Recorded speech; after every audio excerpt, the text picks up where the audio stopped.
రామచరణ్ వెంకటాపల్లి వాసులు అనుసంధానంలో 35 రూపాయలు ఇవ్వడం జరిగింది. వారి వారి కుటుంబానికి శ్రీ శ్రీ అంతా సోమేశ్వర స్వామి యొక్క ఆశీస్సులు ఎల్లవేళలా ఉండాలని ప్రార్థిస్తున్నాం.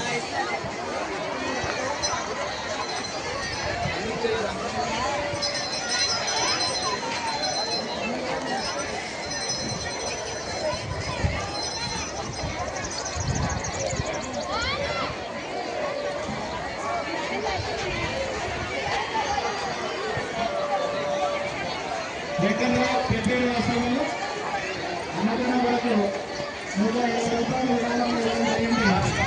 శ్రీ వారి కుటుంబానికి శ్రీ శ్రీ వెంకటేశ్వర స్వామి యొక్క ఆశీస్సులు ఎల్లవేళలా